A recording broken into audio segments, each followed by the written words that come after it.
not on. Nope. Yep, my mic was not on.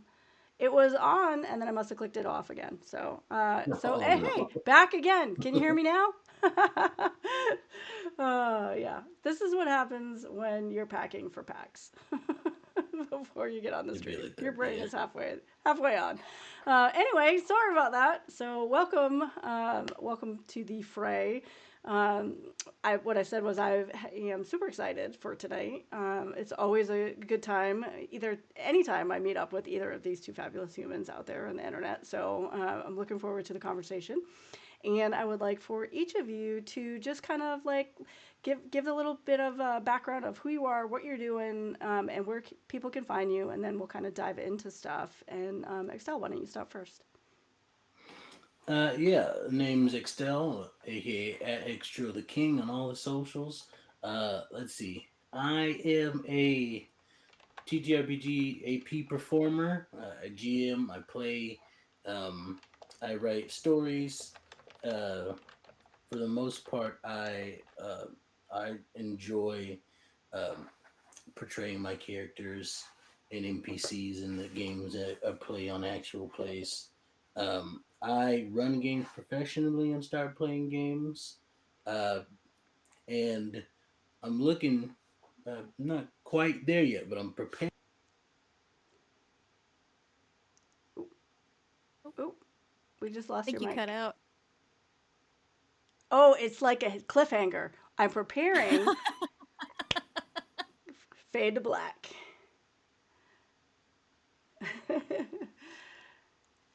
While Excel works on. Oh, wait. I I think think I'm I. back. Yep, Yep, you're we're back. here. Hello, We hello, missed you. hello. I don't know what happened. It popped up and it was like, microphone. Yeah. Um, but It knew you no, were going yeah, to release I'm something preparing. juicy. I'm preparing to start a YouTube series where I talk about World of Darkness games. Um, that's that's not anytime super soon, but I'm working on it. But yeah, that's what I'm up to at the moment. Nice. Ciera. And I am Rage Panda Pajamas. You can also call me Ciera or Panda. I use she, they pronouns. And I have been an actual player for around a lot of places. I also have GM'd. I have my own game called Divided Kingdoms that's on a long break right now. But my main thing that I've been doing lately is I've been writing reviews about actual plays. And trying to and I don't get paid for this. I don't ask for payment or anything. I don't even tell the actual plays that I'm reviewing them until I start um I start asking for like any questions or anything after I've already listened. So it's just to get people to branch out to other actual plays and smaller actual plays that aren't the big ones. I love it. Yeah, it's so hard to be seen out there. So any little bit that people can do to get that information out there. So you've been doing this for what, about 6 months? Is that About 6 months, yeah. yeah? So what has been the biggest surprise as you've been doing this? Refinding my love of production and how the whole process works, but also how willing people are to take an interview from somebody that they barely know for stuff like this. That it's like, hey, I've done like two or three of these. Would you be willing to do an interview? And they're like, oh yeah, like you're brand new to this. Yeah, let's do it. I just had an interview with the one of the main people for Spout Lore, and he was wonderful and he was great to talk to, and he talked a lot about logistics of actual plays that I don't even touch, the advertising and marketing and the side of like working with a network. They just got added onto a whole big network, and it was also one of the biggest actual plays I'd already reviewed too, so I was, like, really nervous. So that was a big surprise that they were like, "Yeah, we'll do an interview with you," and I was like, "Well, okay." No, that's really cool. And so as you're doing this and you're, kind of figuring out all of this new stuff, I would think as they're, giving you new things, like you said, like you hadn't even thought about that side. That adds to your workload, I would think, a little bit as you're going through too. Yeah, yeah. Well, and it's cool to hear the perspective of so many different, and like that group is in Canada too, so it's like a completely different um situation from being in the States and the logistics of all that. And yeah, it's been nice meeting new people that way and networking. Yeah, networking is so fun. Um, Yeah, that sounds like a Speaking real of fun meeting new time. people, you've been doing more of the games over at Start Playing as well. I noticed a lot of even you're getting some 5-star reviews finally coming in, which is well deserved. So that was really nice to see that popping. Yeah, What how games do does you? Oh no, I'm no, Yeah. I'm talking. No, not I'm Oh, start talking to playing. you. Yeah, we're talking Sorry. about are you you. talking to me? Yeah, Oh, yeah, yeah. oh. Sorry. You with the I'm 5-star like, reviews down I'm there. like, ooh, Yeah, what yeah, game? yeah. What games Panda do might you have them too, run? but I didn't notice that one. No, yeah, there's I run World of Darkness games mainly on there because that's what I'm used to running mostly. Um, and I figured it'd be a good place to start. It's a real fun time because it's really interesting because it's like with actual plays and whatnot. Like we can cast, we can pick the people that we want to sit at the table, Yeah. um, and it's fun to get a group of people who you've not met before. It's a little scary sometimes because you're like, I hope these people are not like terrible. Um, but no, it's really nice because there's a group I have on there for a vampire game, and they came up with some really fun, some really fun characters, and we're leaning into supernatural stuff a lot more than I have with other vampire games, which is kind of weird to say, right? Because it's vampires, but like there you Right. go. We're leaning more into like the like mystical side, so to speak, of the world's lore, and so it's a fun time because they're a really fun group of people that are just really into the game, and it's so nice. It's such a good time to kind of sit back and it's really low pressure. You don't have cameras on or anything. It's just we're just there to have fun. It's a good time. You know. Yeah, it's so rare when you do actual plays a lot to do games that aren't super structured or super like um hey, we have a goal to hit or something like that. It's nice to Hmm.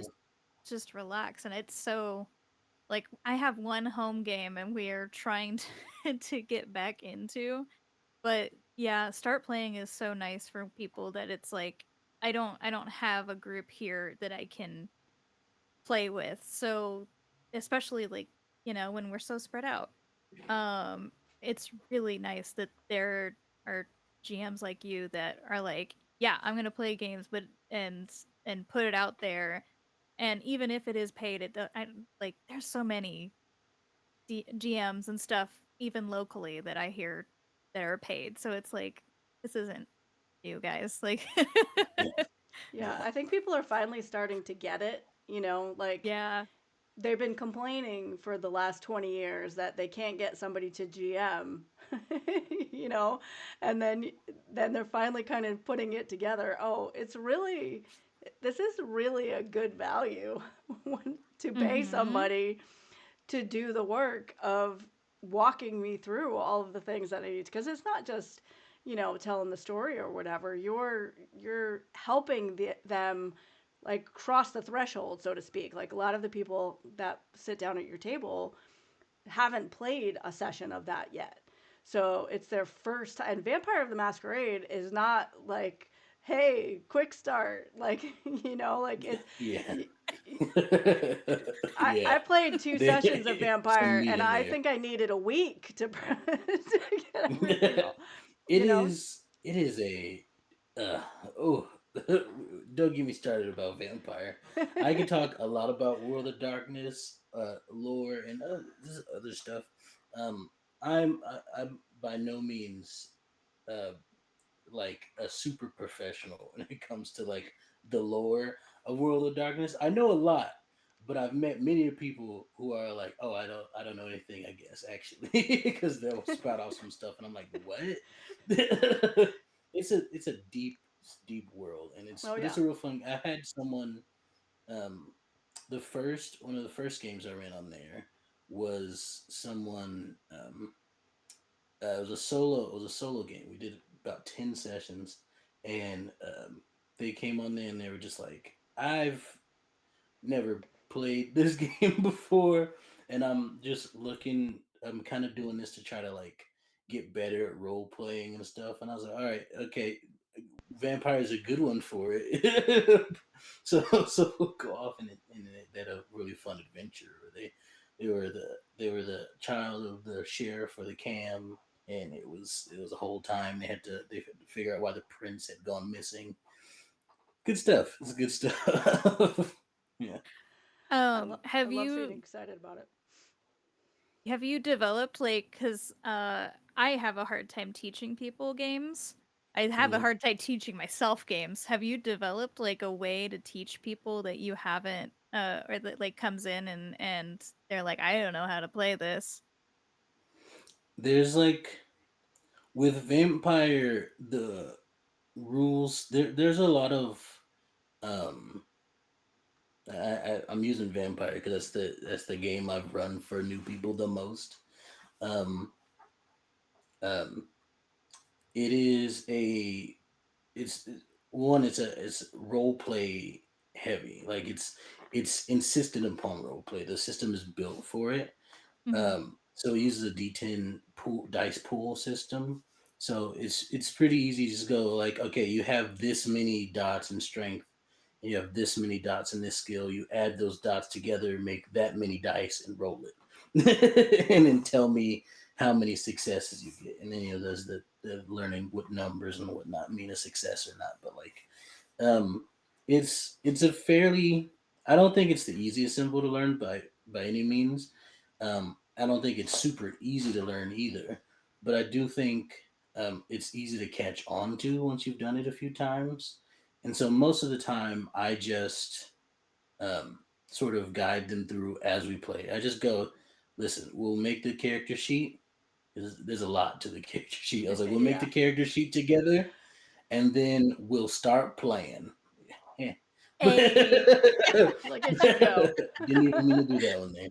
But yeah, but then we'll start playing and then we'll just go from there. And a lot of times it's pretty easy to pick up on because the system supports role play. I mean, ideally, a game of vampire can go a whole session, if not multiple sessions, without ever rolling dice. Because the idea is that you're sitting there and you're just role playing the whole time for vampire. Yeah. So like it's a really fun one because you can just kind of go. You just go start talking and you're good. You know. Yeah. That's how I learned the best is playing as you go, learning the rules as you go. Um and it's hard when you're trying to jump into a game locally and do that because there's always that person at the table that's super impatient with you about it. Um I had a recent so there's a place nearby me that's called the Tiny Minotaur and I went to play a small group. Now it's interesting because he had two different tables playing at the same time, so it was like probably 10 people playing all at the same time, and we kind of had to like somewhat teach this guy next to us not just the game but also like etiquette at a table, and that was very interesting. Mm, Um But, like, I think the DM for that was very appreciative because like, there was a point where he, like, was like, "I'm gonna steal this from you," and I was like, "No." And that was it. That was the whole conversation. He was like, "Oh, okay." yeah. Oh God, I can't steal from people. Yeah. No. Yeah. Yeah. Just quick and easy. He's gotta state the objective. The objective is don't do that. Yeah. Exactly. And I think people get so scared to work with new people because of interactions like that, but it's like if you just show them like that's not going to fly here, they usually can turn out to be pretty good players eventually. They just got to Yeah. learn. Yeah, they've never sat at a table where anybody's they either never sat at a table or nobody's ever taught them, you know, how to Yeah. behave. Mhm. Yeah. Which seems The obvious, the but like it's really not. You know, if you've played at a lot of local game stores, it's really a it's really a crapshoot what you get when you show up. I mean, could be anything, um, and from multiple age groups too. I wanted to read too. Rosie made a comment. The idea of start playing is so awesome. It really does solve so many issues with people playing, like getting a group together or anxiety stopping them from playing with others. And I love that you said anxiety because I feel like that is a huge thing for so many people that they never will show up at a local game stop. I mean, a local game shop Mhm. because it's so overwhelming for even that interaction to say, hey, I'd like to play, you know, or is there something going on, or jumping into a table. And even if you've got somebody, you know, that has open tables that says, yeah, sure, come on in, it's really overwhelming to be an individual and to do that. I kind of did that about 4 or 5 years ago for the first time, you know, at a, like I'd played prior, but I hadn't just walked in, you know, at some store and said, hey, you know, let's play or whatever. And it, you know, and I had anxiety doing it. And I just feel like that when you do with start playing and anything like that as well, even like in a Discord and things like that, it's just this, it takes this level of comfort and adds it in because you're in your space now. So you're still in your space, but you're connecting with someone else in their space. And I think that's a really cool thing for people who just need that extra layer. And it might, you know, make it a little bit easier for them to jump out the next time and go meet with somebody, you know, or do something at a convention and things like that. Are you Yeah. seeing any? I'm sorry. Go ahead. No, no, no. I was just agreeing. Yeah, I was just gonna ask, like, are you getting any kind of feedback from, you know, from players in terms of after they've played with you, like, or they're maybe bringing other people in because they've found it to be an experience that they didn't expect, you know? yeah, there's a fun thing with Start Playing that has they have the option for the players to leave like a comment. Um, there's a public comment for those who don't know about Start Playing. There's a public comment that players can leave after they've had a session. Um, or the GM can send links to people if they've played games together before, so they could get more as a whole thing. But like after people have played games, they get the option to be like, "Oh, here's a review," right? And there's a public one. There's also one that gets sent only between the two of them, the GM and the player, and it's one that's like, "Hey, I think you could have done this better," or "I think these things," and there was like Nice. um, there was the first thing I played, the first game I ran on there. It was for three people, and it was I want to say I think it was two of their first time playing playing a vampire, and yeah, it was a great session, and they left me some comments that was like, oh, I think this could have been better, or this could have been a little bit faster and stuff, and it was really nice because I always tell people when I play with them, start playing or just a home game or APs, even I tell the players all the time, I'm like, hey, if there's something that you think I could be doing better to make the experience that you have at this table better, let me know. And it's really, I think it's really nice that Start Playing implements that in the thing. Sometimes I worry about it though, because I worry, I worry sometimes, and I believe Ghost of Eli brought this up because sometimes I worry that for marginalized GMs on Start Playing, if people might leave a bad review with a malicious intent, not Yeah. because it actually was a bad game, but just because they have a bone to pick. And so that's something that I do worry about sometimes. But other than that, most of the time it's been fine with everybody. Yeah.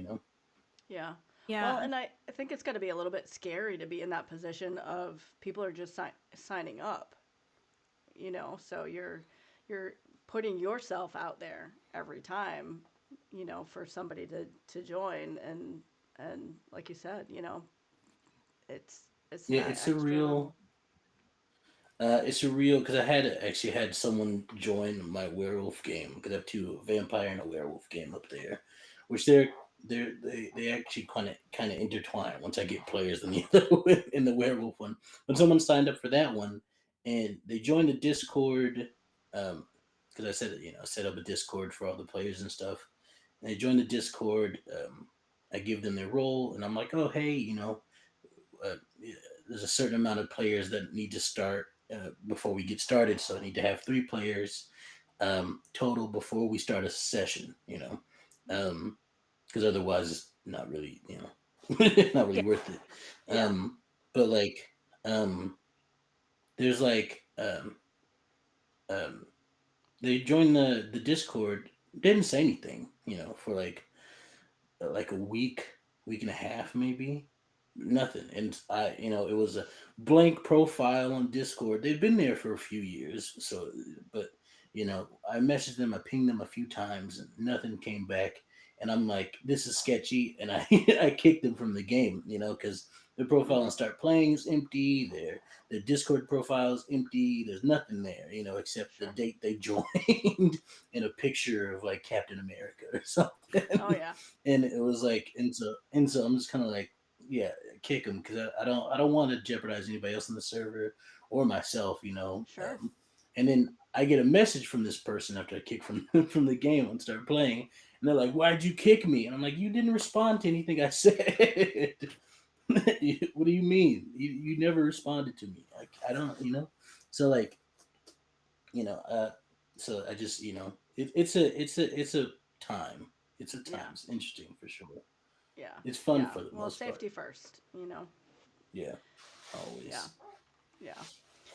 And it's such a different dynamic between, you're both of you are in a lot of streamed games as well, which is such a different dynamic between the Start Playing, I've hired you as a GM, or I've walked into my local store and I'm playing a game, or, I've met this group on a whatever online group, and so we're going to start playing and do over there. It's like there's so many different like dynamics, I think, to each one of those. But like, are there things that you take, no matter which place you're showing up, to play, that like it's now affected all of those locations because you've now taken this is a part. Like lines and veils, for example, for me, is something that is now 100% a part of everything that I do, but it wasn't before. But since I Mhm. started streaming, it's the importance of that, and the importance of the table and being in the space, that works for me and making sure that everybody is respectful of each other. I find that the streaming games are the most respectful of each other. And so like I do it in all my spaces now to kind of ensure that level of quality, throughout. But I was wondering if there's Mhm. anything else, kind of besides that y'all are doing. Well, besides playing a silly little guy, usually. Yeah, the lines Gotta of play a veils is silly a little big guy. one. Um, I think also like uh having like the GM's end goals in mind as part of my character choices has changed a lot. So like instead of it just being like, well, this is just what my character wants, I'm thinking, no, no, no. The GM put this big shiny red button here for me. I'm gonna push that button. Don't give me the cursed object unless you want me to touch it. Because I'm gonna touch it because it's fun. Yeah. Facts.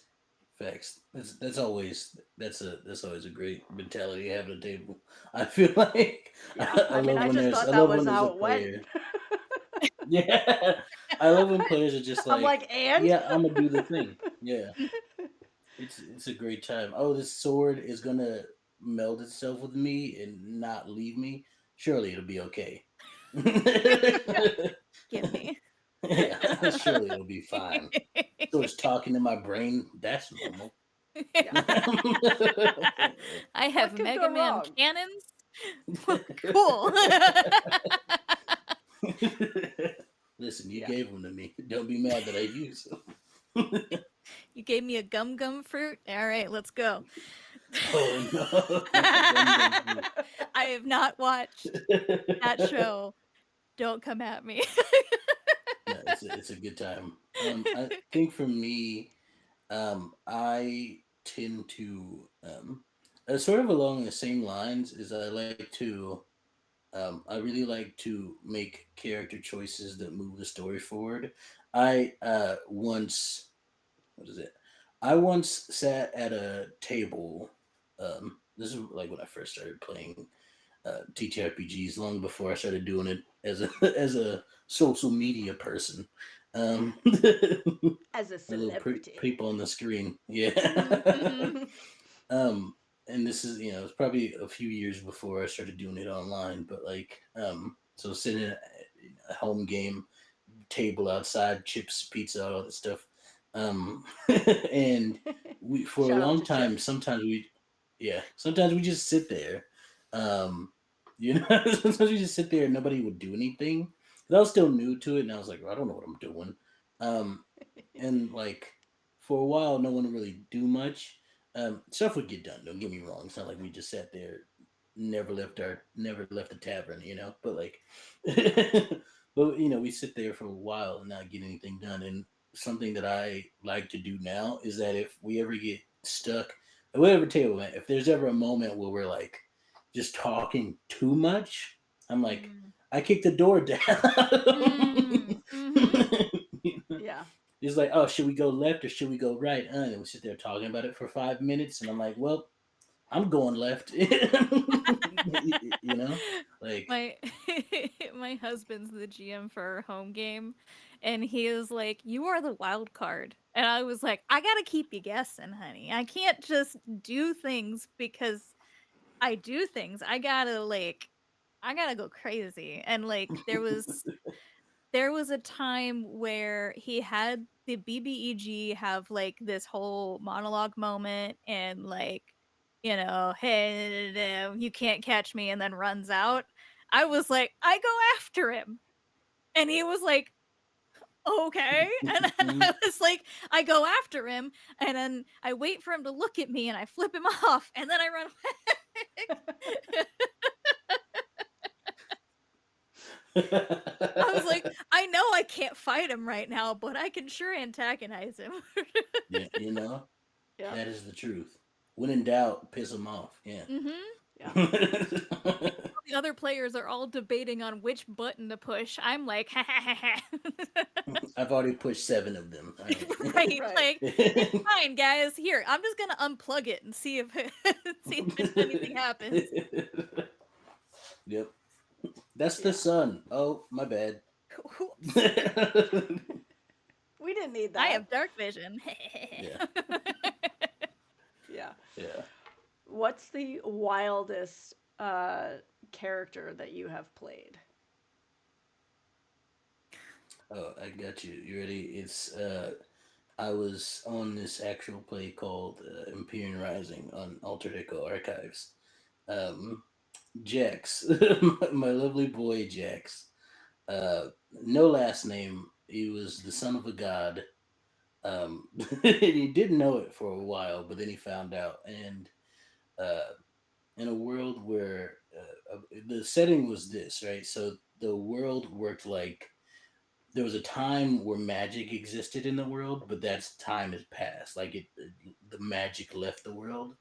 But the way it worked was that it goes and then it comes back, like it goes in waves and stuff. So there's thousands of years where magic exists, and then there's thousands of years where magic doesn't exist, and we were in the transitional period from no magic to magic. um, and so we were trying to there was an NPC that got put in jail by the council because they're trying to keep it under wraps. The whole magic coming back thing, and we are like, no, we're not gonna let that slide.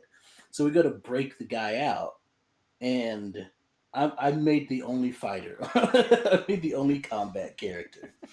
So the other two sneak into the prison, and I soloed the I soloed the prison guards. 12 of them, in fact. Oh, man. And That it is was a so cipher sick. game. Yeah, it was a great time. It was the greatest moment I've ever had. It was a cipher game. I want to play Um, Cypher so yeah, bad. if you know anything about Cipher, there's basically three types of damage. There's three like levels of damage you can do. There's like light weapons, which are usually 2 damage, and then there's medium weapons like swords and stuff, which are 4 damage. And then you have like the most amount of damage anything can do naturally, which is 6. Basically, if a cave in happened, it'd be 6 damage. Um, and my character, when he punched people in the nose, he did 6 damage. So Son of he a was god. a walking he was a walking anomaly in a world where everybody else is like, you shouldn't be able to do things like this. He's like, no, it's normal, right? Like, isn't this a normal Yeah. thing that But happens to people? Don't you do but did this he on look Tuesday? like that? Yeah. Did he like when NPCs saw your character, could they tell like, oh, if this man punched me in the face, he would break it? Yeah, he had the vibe. Because he grew up in the forest with his aunt, who was a god also. Um, and she was a chaos god. So there you Oh, the Mm. go. best kind. And she raised him. So Awesome. and Amazing. she self-proclaimed greatest warrior in all of the universe. Oh my Um, and he's like, no, yeah, I've seen her do some wild stuff. He's like, the only he didn't fear anything because he's like, no, have you seen my aunt? She looked at me one time and I thought I did die. So, god. you know, so I like thought Forgot the nothing to really do magic the got scares turned me. dishes. back on. Yeah, she's like, no, he's like, nothing really scares me after that. So, but yeah, that's the sorry, that was the long answer because I love No, talking that's about fine. my boy Jax. Oh, Um, that's really cute. That's what I we're here love for. I that. love the passion, like, because they're our little babies, Mhm. so yeah, I love giving people an opportunity to just, yeah. So what about you, Panda? What you got? My craziest character is probably Doig. Um, love I it. don't think I Love ever the came name. up with a last name for Doig. It was just Doig. And they were a transgender person living on a spaceship. So it was Mothership.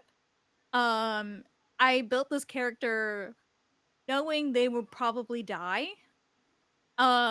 And so the backup character was an android, and the idea was that this ship makes backups for like the essential crew, and you have to download your thoughts and your brain into the android weekly so that if something happens to you, the android can take over. And my character hated that and I basically built him to be the worst kind of union person. Um, because I've Got worked with union people and it. I love unions. Unions are amazing and they're necessary, but I have met some horrible union people and I wanted to just take that energy and refuel it. But yeah, he was very superstitious about the soul going into the android. And Mm, so like I built him very a little self-centered and very like self-preservation, because we were doing it very alien, and I was like, yeah, this is your opportunity to kind of play a terrible person a little bit. I even put a mustache on. Like, Oh, I love the it.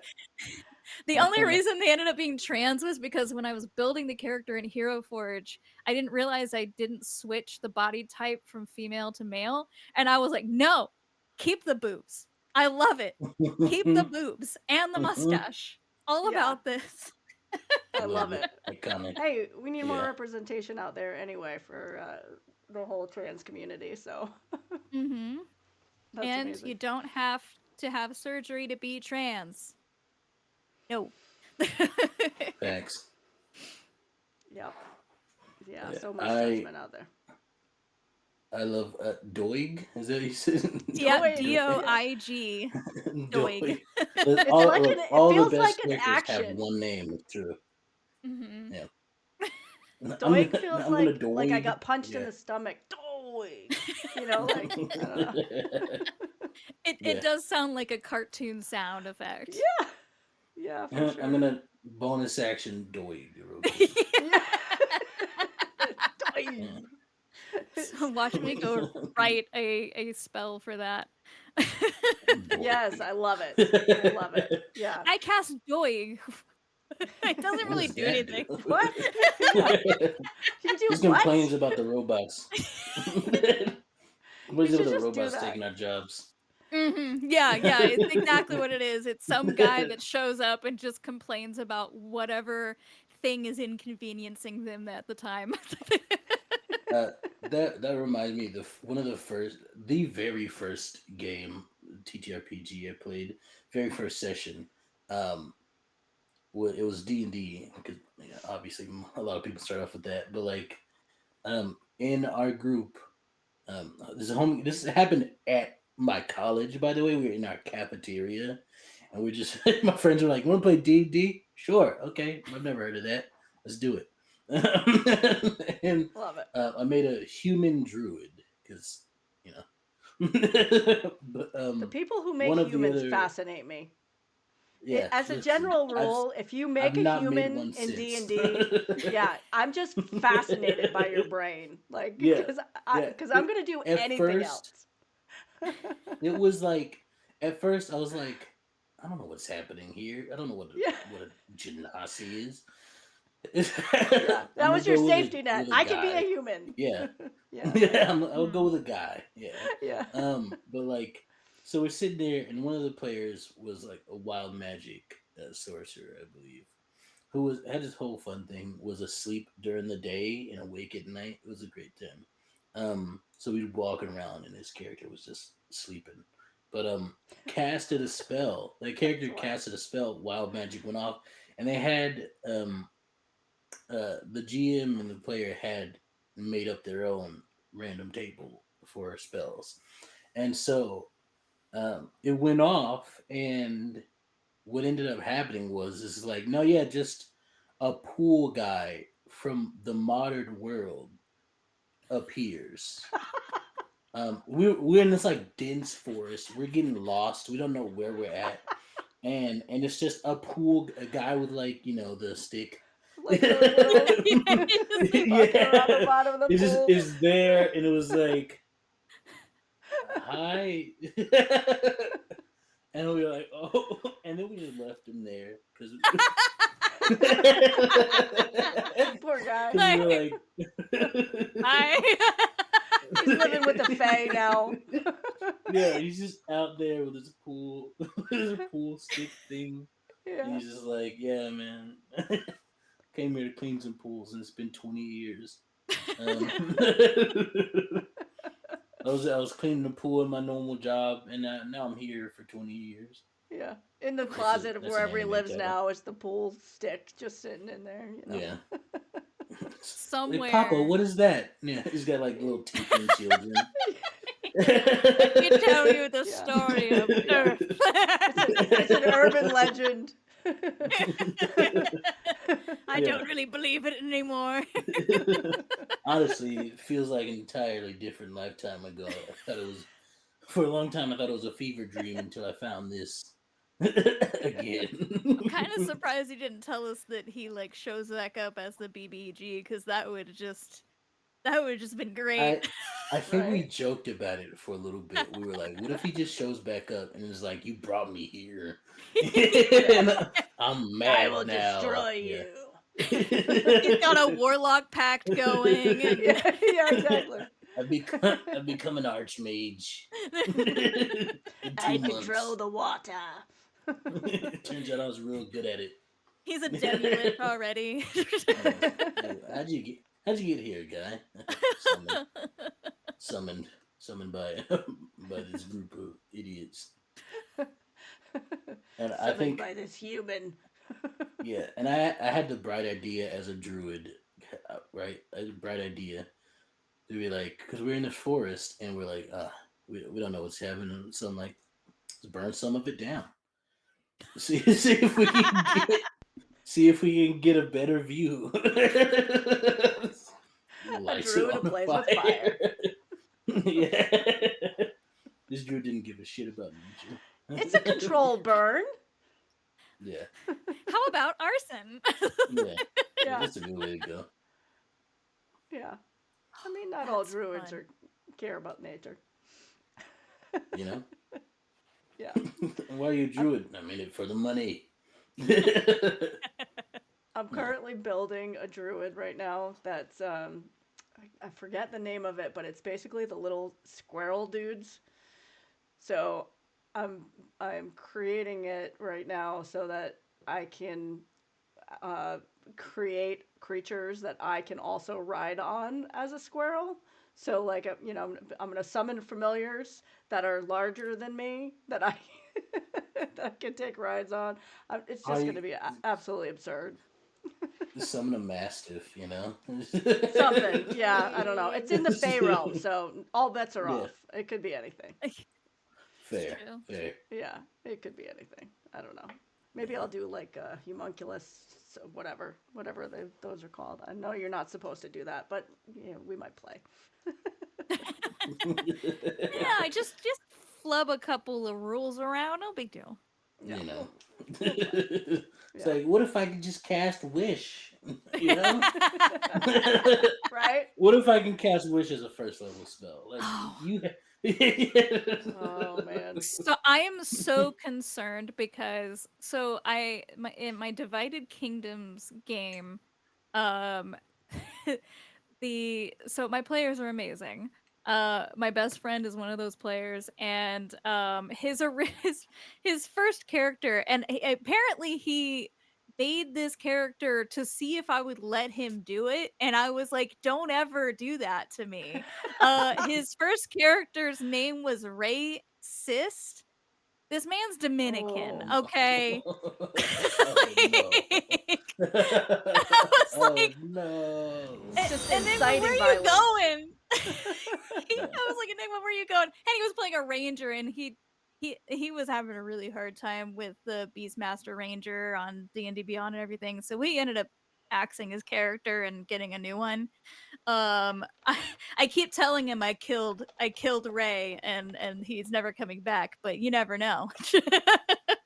But his second character has been fantastic. His name is Gil. He works for a tavern called the Lady's Stash, which was run by his mom until she passed away, and then he took it over. And it is safe haven for women. He is the bouncer, and he employs a lot of women. And if somebody is acting up, they just call Gil, and he kicks their ass out. And I was like, I'm all about this. You're already, and that Racist was his first character ever playing any game, and then he plays Gil, and I was like, look at the growth we have. Look at how But far How do you now, you've go from come. there to there? right? Yeah. But now, I made the mistake of allowing them to have the deck of many things, and now Gil Oh. has a free wish, and I'm like, oh no, what's gonna Wish to be a god. Yeah. happen? Yeah. Yeah. Yeah. Ugh, I gonna I be have crazy. a I have a weird just sidebar here. Mhm. Bring I it. have a weird I love the weird. fascination with with making campaigns about the player characters, not the players, because we don't want the players becoming gods. But They already but think they the are.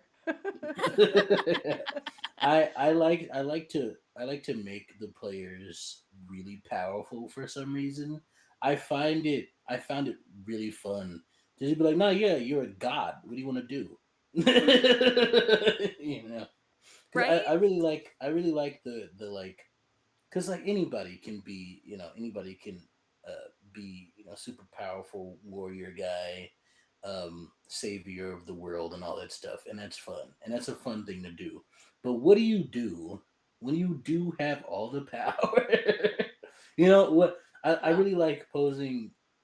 I really like posing intense moral questions with the gameplay that the players go through, because it's a really fun time to be like, yeah, you've done it already. Like you're at the pinnacle. You're at where you could possibly go to, the highest ever. What choices do you make? you know, you Oh my know. gosh. That I that would imagine. reminds me of No, a one shot I did with Game Master Monday, and it was a level 20. Um, and the idea was the what was it called? The something of the vengeful gods. Mm, And the whole idea is that you have reached the pinnacle of like success, and the next step is just to become a god. So you have gone through all of the trials, you're finally climbing up the staircase to the land of the gods to challenge them and become a god. And the we when we played it and we got to the end, we were given three choices, and there was this like big statue thing. But you guys should listen to the episode. But it ended up being a moral question, and it was so interesting to be like a level 20 character, and it's like, yeah, what would a level 20 character want at this point? Like, holy crap! like what yeah, matters? Wow.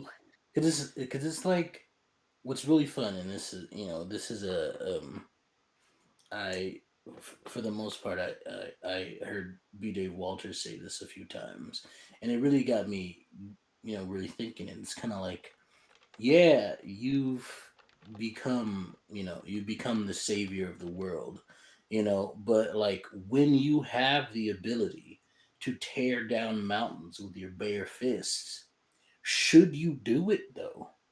Mm-hmm. Should you do it? That town has come to you with a request because the goblins have been stealing their food, and then attacked someone last night. And but do you go over there? Do you just slaughter the goblins? What do you do? Do you try to figure out what's going on, because maybe actually the goblins are just really hungry and they don't have anything to eat, you know and it becomes a really deep questions about, like, yeah, I have all this power, but like, how do I wield it? Yeah. Mhm.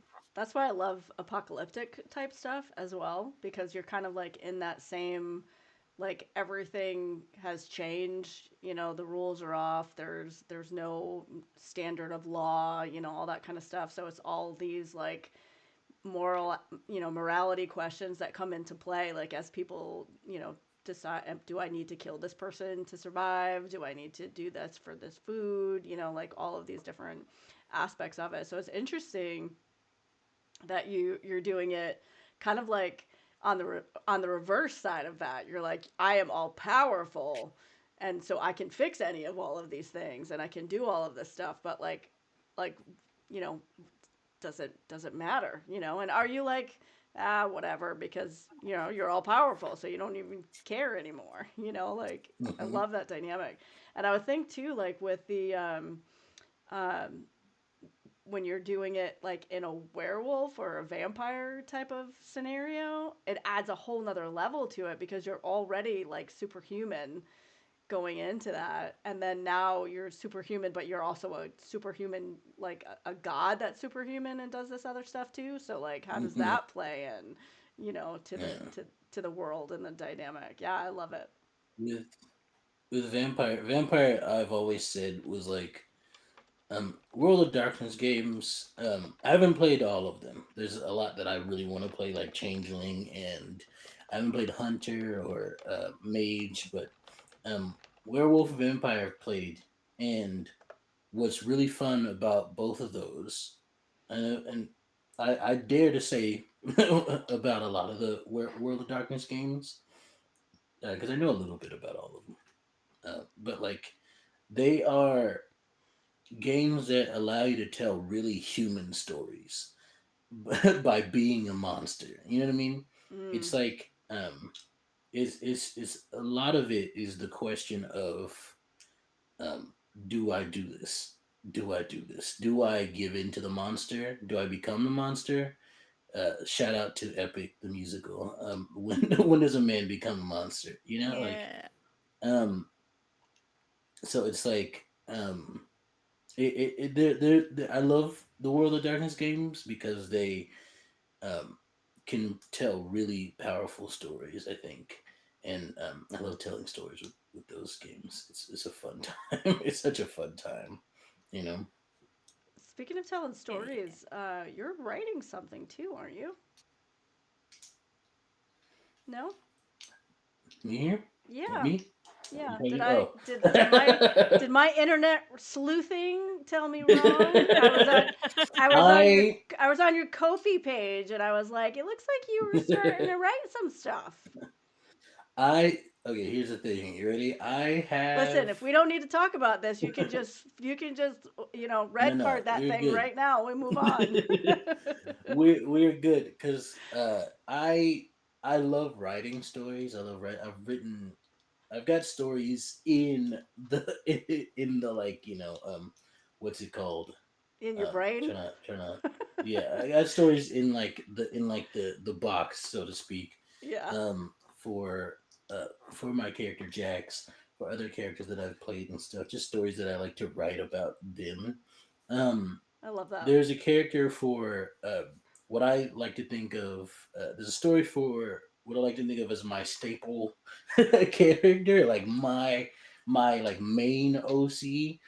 Which when I run games, uh, I have two OCs that appear in every game that I run, no matter the system, no matter the world, because they're set up because they're multiversal deities They are the that gods. have been that have been around since the beginning of time. It's hard to they're not really their children are deities, but they're not really deities.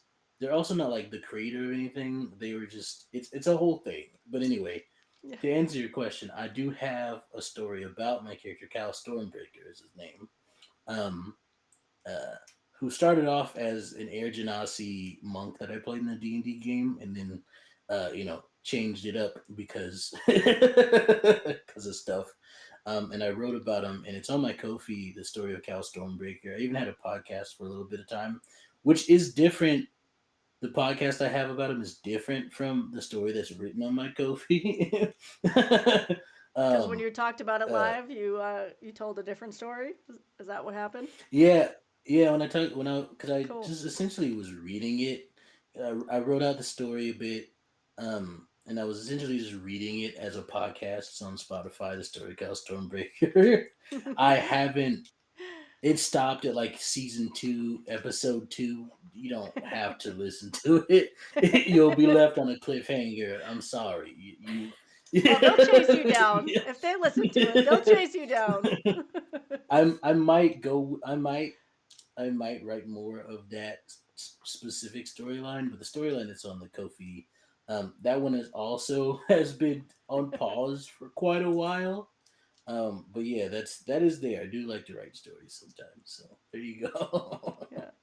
That's how it is, though, with anybody that's a storyteller or creator in general, artist, any of the things, because you have so much happening inside your brain that you need to do something with it. And sometimes you've got life stuff that you have to do something with it, and sometimes it's just Yeah. like, okay, this new idea is forcing its way out. I've got to deal with this thing that's in front of me because it's gonna, make me bonkers if I don't, get this thing out. Yeah. And speaking of art, Panda, you do a lot of art, animation and that kind of stuff too, which we didn't even talk about. Do you want to? We're going to wrap up here in a minute, but before we do you want to jump into what you're doing for that? Yeah, I had got so in 2020, I got furloughed from my job, like everybody did at the time, and our actually my job was one of the first ones. We got furloughed as of February when most people it was like March and April, uh, because our jobs are events, and we had a lot of international events happening, and one of the events we were doing had a lot of people from China that were supposed to come over, and that obviously didn't happen. But I decided, you know what? I'm not going to wait for work to come back. I'm going to take my future in my own hands. And I went back to school and got a motion graphics degree at the community college out here. And best decision of my life. And I will tell you, in your 30s, going back to college is not that bad. It's not scary. Do it. If you want to do it because it was so much easier. I did not care.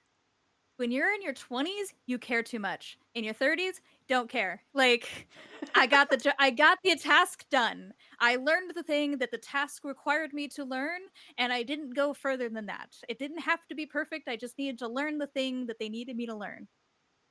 Perfect. So I take existing graphics.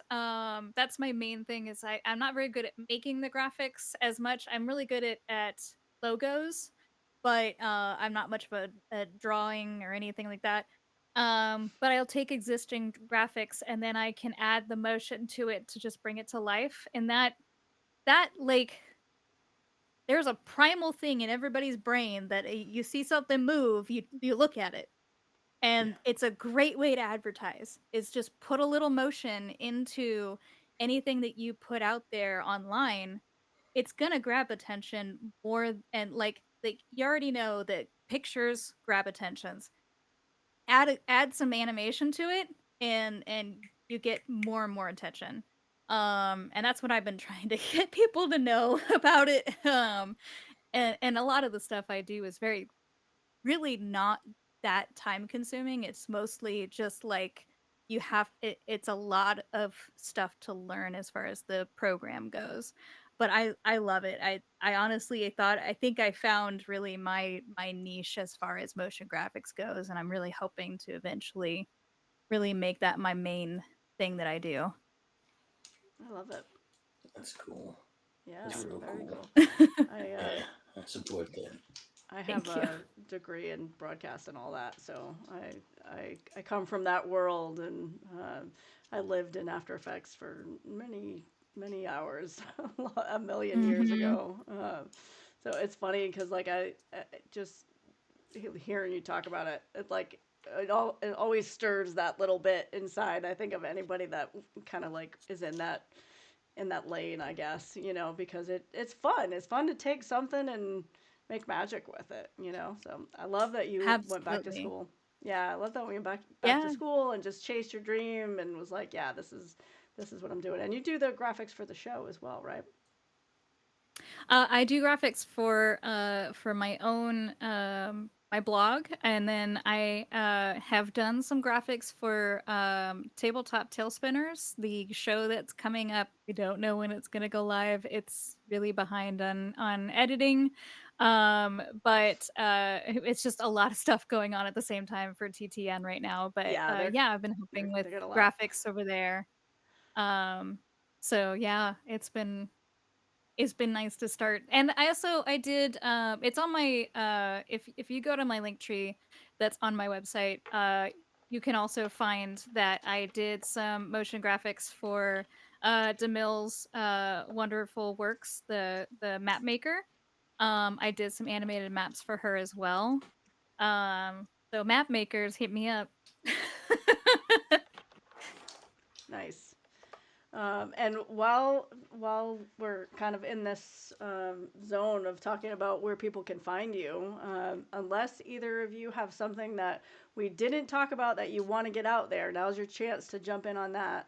Um, Good deal. Why I'll don't you do it. just continue then, Ciera, and just let everybody know what you're doing out there and where you can find you. Just kind of like another roundup. I am you can find me basically any social media as RagePandaPajamas. I'm not on Twitter, don't even try. Um Definitely Blue Sky and Threads and Instagram mostly. And my main website is dice-association.com. That's where my blog is, and that's where you'll find more information, as well as I tried to update my actual plays on there as well. So that's really just your one-stop shop there, is go there first, anything. But yeah, I will be a lot of the stuff I've been doing lately are is pre-records. So a lot of it's currently being edited. I've been doing so much, but like it's all being pre-recorded.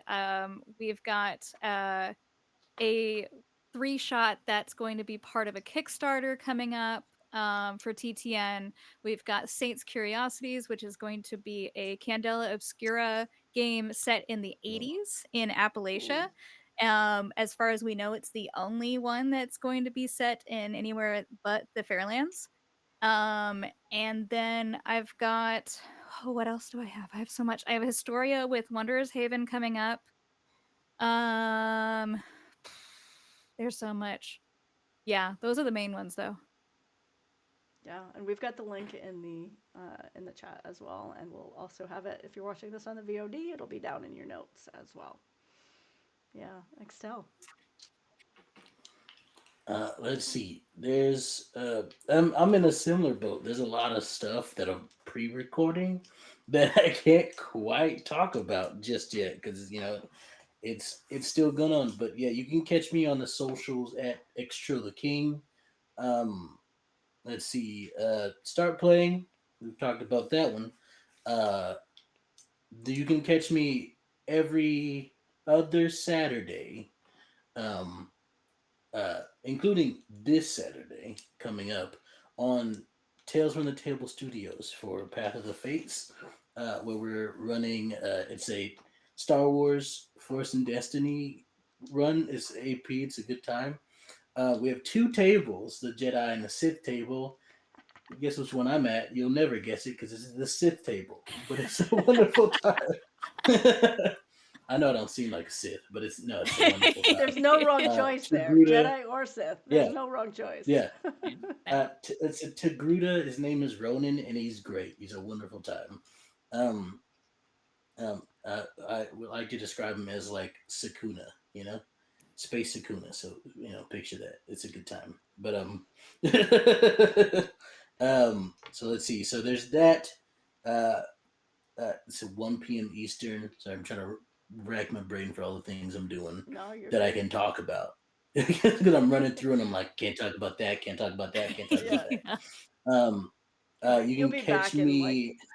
like April, May. Yeah. You can catch me on. Speaking of TTN, you can catch me on All Our Faults. It's a good Yeah. one. We play Solomon Fisher. He's a great time. I believe his last name is Fisher. I forget. I hardly use his last name. I'm pretty sure it's Fisher. Which, by the way, we didn't talk about at all, and we could have talked about it for the entire hour because I am obsessed with All Our Faults. Obsessed. Yay. Like It's when they went on it is a break, I was good like, time. "What?" And then they were like, "And we're bringing a new person on," and I was like, "Who's it gonna be?" And it was Extell, and I was like, "What?" It was me. And Yeah. you, sir, are killing it, killing it. So good, Oh, so good. Yeah, yeah. I'm obsessed. Solomon's is a fun time because he's just uh he's a feral guy. He's a feral guy. Yeah, He's lived in the woods. He's a werewolf. He's a yeah. feral guy. But no, yeah, I love playing Solomon. I love that table. Gosh, it's chaos. It's wonderful stuff. Yeah. Um, but you can find me on that, which I believe.